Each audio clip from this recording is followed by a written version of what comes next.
আধুনিক চাষাবাদের একটি বিশেষ পদ্ধতির নাম সমলয়। এর ফলে কৃষিতে যুগান্তকারী উন্নতি সূচিত হয়েছে। কৃষকের মুখে ফুটছে হাসি। কিশোরগঞ্জের কটিয়াদীতে যন্ত্রের ব্যবহারে সমলয় চাষে বোরোর বাম্পার ফলন হয়, কৃষকের মুখে হাসি ফুটেছে। কৃষি সম্প্রসারণ অধিদপ্তরের সহযোগিতায় উপজেলার বোয়ালিয়া ব্লকে ১৫০ বিঘা জমি বাছাই করে স্থানীয় কৃষকদের নিয়ে সমলয় পদ্ধতিতে চাষাবাদ করা হয়। সমলয় পদ্ধতিতে ধান চাষাবাদ করে খুশি স্থানীয় কৃষকরাও। কৃষি প্রণোদনার আওতায় সমলয় ধান চাষাবাদের মাধ্যমে কৃষকদের উদ্বুদ্ধ করা ও খরচ কমানো এই চাষাবাদের মূল উদ্দেশ্য। আধুনিক কৃষি যন্ত্রপাতির সর্বোত্তম ব্যবহারের মাধ্যমে একযোগে মাঠ ভিত্তিক সব কৃষকের ফসল উৎপাদন করার লক্ষ্য ও উদ্দেশ্য নিয়ে এটি বাস্তবায়ন করা হয়। এতে উন্নত প্রযুক্তি ব্যবহার করে ধানের বেশি ফলন হয়েছে। বাংলাদেশ সরকারের যে প্রজেক্ট আমাদের এই পৌরসভায় প্রথম হয়েছে, এই প্রজেক্টের প্রথম যে অবস্থা ছিল সেটা দেখে আমাদের মনে হয়েছিল যে ধান কেমন হয়, কিন্তু এই ফলনের পর আমার মনে হইতেছে যে সারা বাংলাদেশে এই ধরনের প্রজেক্টের দরকার।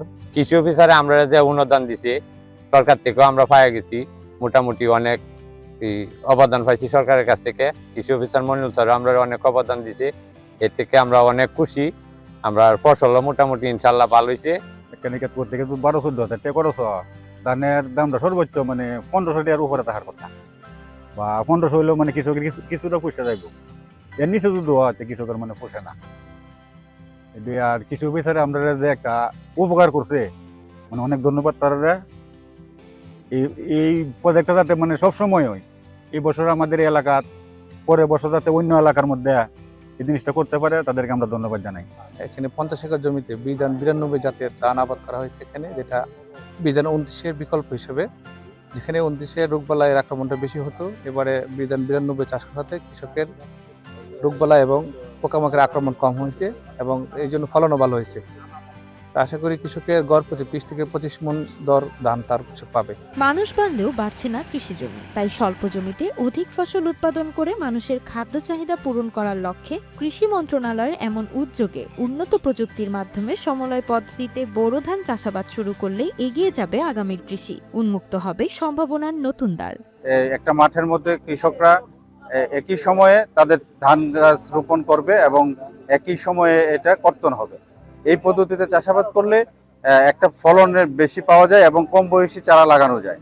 এটা একটা সুবিধা হচ্ছে, আন্তঃপরিচর্যা থেকে শুরু করে প্রত্যেকটা কাজ কৃষকরা একসাথে করতে পারে। এবং এই যে দেখেন আজকে কম্বাইন্ড হারভেস্টারের দাম কর্তন হচ্ছে।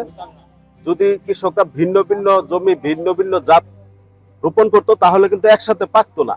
এখন এটা সিনক্রোনাইজারই হচ্ছে, একসাথে পেকে গেছে, সেই জন্য বড় মেশিন একই সাথে এটা কর্তন করতে পারতেছে। এটা একটা সুবিধা এবং কৃষকের এতে সাশ্রয় হচ্ছে। এটার উদ্দেশ্য হলো কৃষি যান্ত্রিকরণের মাধ্যমে কৃষকের খরচ কমানো, উৎপাদন বাড়ানো এবং সর্বোপরি এই যে আমাদের যে একসাথে কাটা, মাঠে একসাথে কাটা এবং যান্ত্রিকরণকে এর করার জন্যই আমরা এই সমলয় কর্মসূচি করি।